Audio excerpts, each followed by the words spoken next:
Bonsoir à tous, soyez les bienvenus. KKB dénonce la décision du PDCI d'invalider sa candidature à l'investiture du parti, une décision qu'il qualifie d'attentat contre la démocratie. Alors, va-t-il refaire le coup de la présidentielle de 2015 ? Vous le saurez dans ce journal.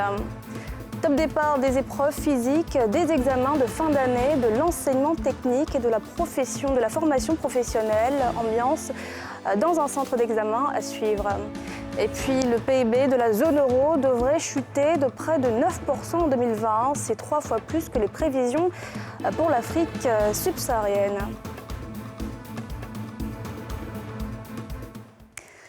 C'est un attentat contre la démocratie, dénonce ce mardi Kouadio Konan-Bertin, commentant le rejet de sa candidature à l'investiture du PDCI vendredi dernier. Il ne s'avoue pas vaincu, pour autant il n'écarte pas l'idée de s'engager aux prochaines joutes électorales avec ou sans son parti. Salif Yadekwe, Fulgence Kissiedo. 24 heures après avoir reçu par voie d'huissier la décision du comité de candidature de son parti, le PDCI-RDA, qui rejette son dossier à l'investiture pour la présidentielle de 2020, l'accusant d'avoir fourni de fausses pièces et de fausses informations, Kouadio Konan-Bertin dit KKB dénonce ce mardi un attentat contre la démocratie. Alors même qu'il y a 2 candidats en compétition, tous les membres du comité électoral ont été nommés par l'un des candidats. Il aurait fallu, pour assurer la neutralité, qu'il soit paritaire. Chaque candidat choisissant son représentant pour siéger dans ce comité électoral. La décision prise par ce comité aux ordres est un attentat contre la démocratie.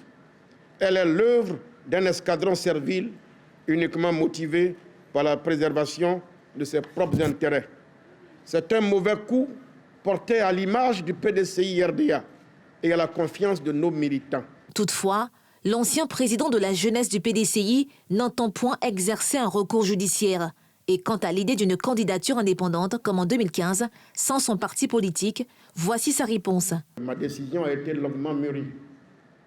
Elle a été longuement mûrie et que mon projet présidentiel est à maturité. Si le PDCI-RDA me refuse la parole en son sein, nous prendrons rendez-vous avec le peuple.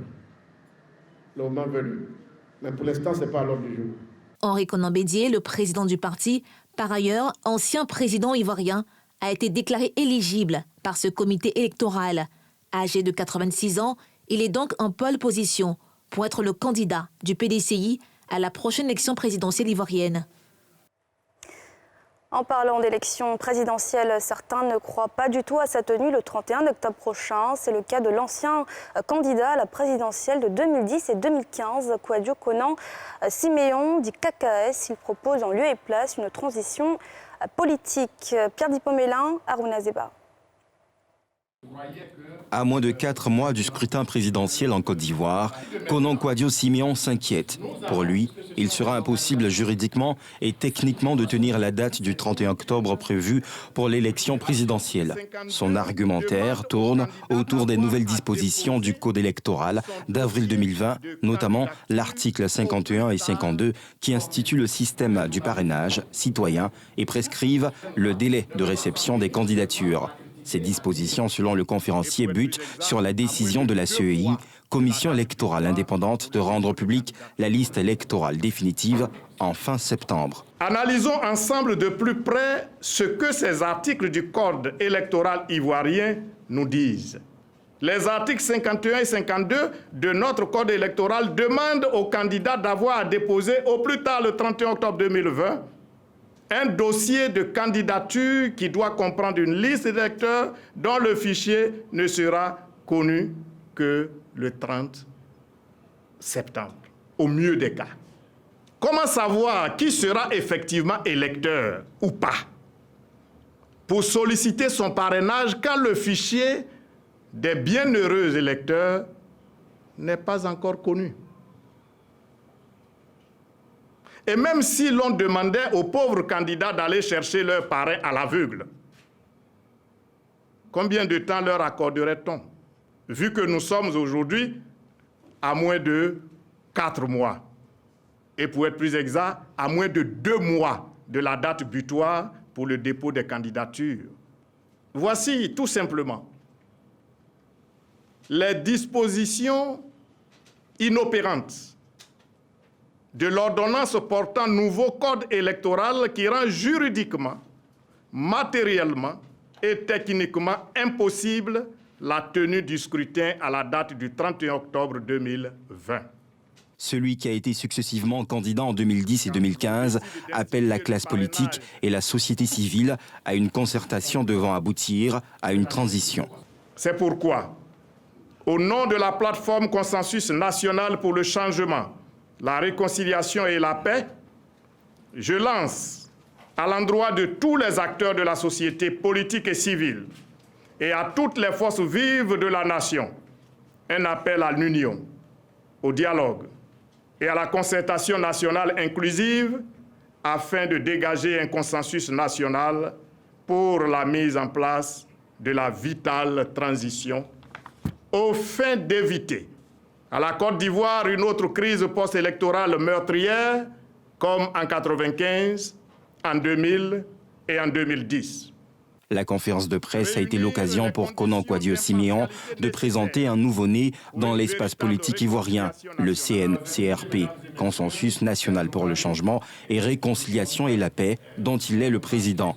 Une coalition dite citoyenne, composée d'une vingtaine d'organisations de la société civile et mouvements de partis politiques. Après 2 tentatives infructueuses, Konan Kouadio-Siméon n'est pas candidat à la prochaine présidentielle. D'ailleurs, il ne croit pas en sa tenue en bonne date. Ce nouveau bilan sur l'évolution de la maladie à coronavirus en Côte d'Ivoire, 228 nouveaux cas enregistrés sur le territoire ivoirien. Ce mardi, un décès et 103 guéris. Vous le savez, seul le respect des mesures barrières peut nous permettre de rompre la chaîne de contamination. Et ce mardi, on dénombre donc, comme affiché sur ce graphique, 11 194 personnes positives à la Covid-19 en Côte d'Ivoire, dont 5 487 guéris, 76 personnes décédées et 5 631 cas actifs.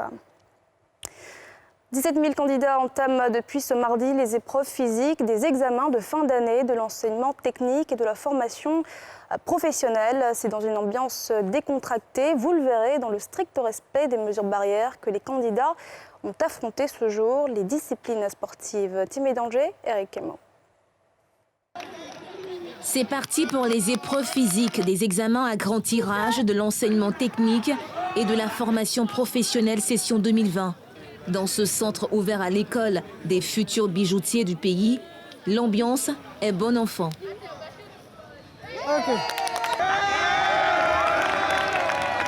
Pour le top départ des différentes évaluations de cette session, le directeur de cabinet du secrétariat d'État de l'enseignement technique est sur le terrain. À ses côtés, plusieurs collaborateurs, dont le directeur des examens et concours. Il appelle examinateurs et candidats au respect des dispositions anti-Covid-19. Cette année, il y a des épreuves spécifiques concernant les épreuves physiques et sportives. C'est pour éviter qu'il y ait des contacts que ces épreuves-là ont été choisies par l'inspection générale. Ne jouez pas avec votre vie pour que vous puissiez réussir tranquillement à vos examens de fin d'année. Sur le terrain, le rappel à l'ordre est de mise pour s'y conformer. Chacun a son couloir, hein. Chacun a son couloir. On respecte le couloir du début jusqu'à la fin. Celui qui vient se retrouver dans le couloir de son ami, là, je mets 0. On est clair? Ok. Les élèves sont évalués cette année dans 4 disciplines. La course de vitesse, la gymnastique, le saut en hauteur et lancer de poids. Cette autre restriction s'inscrit dans le respect des mesures barrières. Pas de sport de contact. La deuxième mesure, c'est la formation des ateliers, c'est-à-dire des groupes de travail. C'est des groupes de 40 élèves pour qu'on puisse les repartir de sorte qu'il n'y ait pas d'attroupement pendant les épreuves. Les consignes édictées, ce ne sont pas des contraintes, ce sont des mesures pour leur propre sécurité sanitaire et puis pour leur survie. Notons que les 17 084 candidats inscrits pour la session 2020 des examens à grand tirage de l'enseignement technique et de la formation professionnelle sont répartis dans 15 centres déconcentrés du pays. À l'assaut des 4 diplômes, le CAP, le BEP, le BT et le BP, le nombre de candidats en lice cette année connaît une hausse de 39,54% par rapport à 2019, qui enregistrait 12 423 candidats. Le bras de fer entre 14 impactés de l'emprise du 4e pont au quartier Boribana et la cellule de coordination de cet ouvrage se poursuit. La pomme de discorde, cette fois, porte sur les fonds d'indemnisation mis sous séquestre dans une banque de la place. Les explications de Timé Danger, Eric Kemo.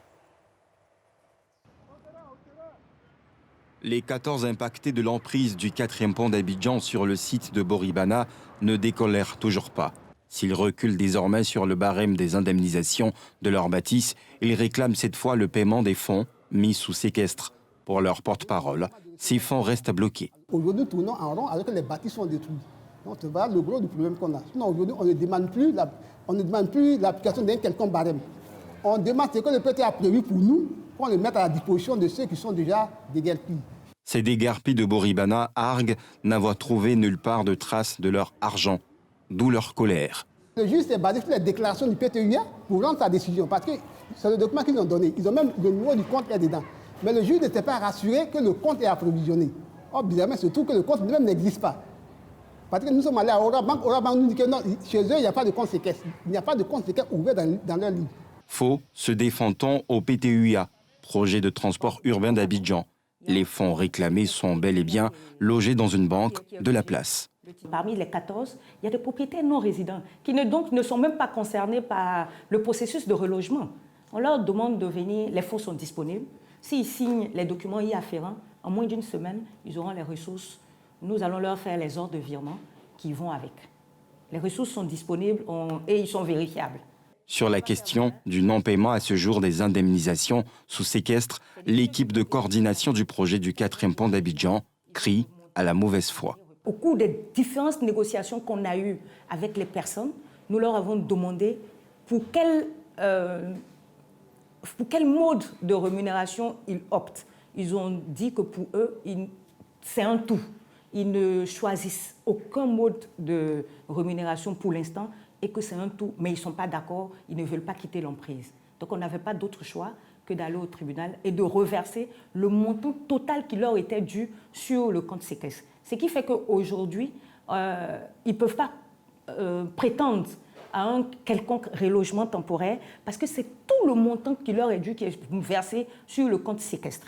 Dans ces conditions, on leur demande de signer la documentation qui va avec pour que nous puissions leur remettre le montant dû. Le projet de construction du 4e pont avance timidement sur le terrain. En cause, principalement le refus de plusieurs impactés, pourtant indemnisés, de libérer l'emprise.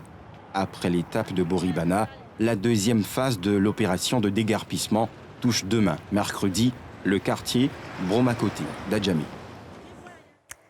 Le chiffre est aussi douloureux qu'insensé. 56% des femmes ivoiriennes considèrent normal le fait d'être battues par leur partenaire, un phénomène de société qui s'est amplifié avec la crise sanitaire.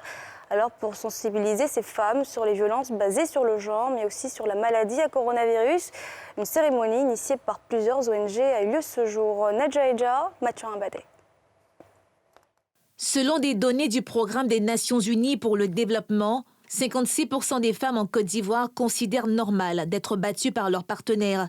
S'il est vrai que le phénomène de violence basée sur le genre a toujours existé, il s'est accru selon les acteurs chargés de la lutte contre les VGB depuis le début de la pandémie de Covid-19. Beaucoup d'entre nous, pendant la période où on a demandé de rester le maximum chez soi, on a remarqué que ce soit sur les réseaux sociaux ou dans la presse, ou entendu beaucoup de femmes qui ont été victimes de sévices pendant cette période. Et il ne s'agit pas seulement des femmes, il s'agit aussi des enfants. D'où l'initiative de cette action de sensibilisation auprès des populations. Faites attention autour de vous. Assurez-vous que si vous entendez quelqu'un qui est victime de violence, que ce soit violence conjugale, une femme qui est en train d'être battue, qui est en train de subir des sévices, agissez. Ne restez pas dans votre coin, agissez. Permettez-leur d'avoir un secours, permettez qu'on puisse leur porter secours. Lieu de la sensibilisation, Akwedo Village. Une cérémonie à double volet marquée par la distribution de 20 000 cache-nez à la communauté. Dans des moments pareils, il faut passer à l'action. Avec ce don, nous permettons à ces personnes d'avoir des masques qui permettent de circuler et d'avoir une activité sociale et commerciale dans la ville. Ces masques sont très adaptés à nos communautés, nos réalités. Et parce que quand je reviens de là où je suis partie, j'ai qu'à les laver. Comme je lave mon pain, je les fais sécher. Et puis, quand je dois ressortir, je peux les réutiliser. Bienvenue pour nous permettre de soulager un tant soit peu nos populations.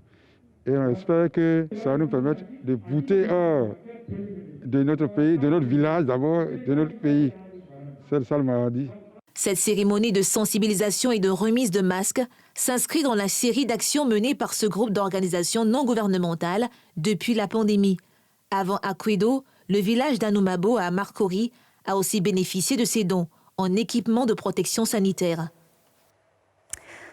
Je vous le disais dans les titres, le PIB de la zone euro devrait chuter de 8,7% en 2020 avant de rebondir en 2021 selon les derniers chiffres publiés par la Commission européenne ce mardi. Les précisions avec Yéli Traoré. Les effets économiques de la pandémie de coronavirus sont dévastateurs pour la zone euro, a prévenu mardi la Commission européenne, qui anticipe une récession sans précédent et pire que celle attendue en 2020. Selon ses prévisions, le PIB des 19 pays ayant adopté la monnaie unique devrait chuter de 8,7% en 2020 avant de rebondir en 2021. Début mai, elle avait tablé sur un recul de 7,7% cette année, puis une reprise de plus de 6,3% l'année suivante. Le coup porté à l'activité économique a été si fort qu'un rebond partiel au second semestre de l'année ne sera pas en mesure de relever le taux de croissance annuel de manière significative. Paolo Gentiloni souligne cependant que l'incertitude entourant ces prévisions est grande et que les risques qui pèsent sur la croissance demeurent exceptionnellement élevés. Je pense que l'ampleur et la durée de la pandémie étant essentiellement inconnues, cette incertitude reste très forte également pour cette prévision. Et les risques ne sont pas tous, mais pour la plupart, à la baisse. 3 pays, l'Italie, l'Espagne et la France, sont touchés de plein fouet. Leur PIB devrait reculer de plus de 10% en 2020. Il s'agit sans surprise des États de la zone euro les plus frappés par le virus en nombre de morts. À l'inverse, l'Allemagne fait partie des pays, avec le Luxembourg, Malte et la Finlande, qui devra le mieux limiter la casse, avec un PIB en recul de 6,3% cette année et une reprise à 5,3% en 2021. C'est la fin de ce journal. Merci de l'avoir suivi. On se retrouve demain, même heure. Excellente soirée à tous.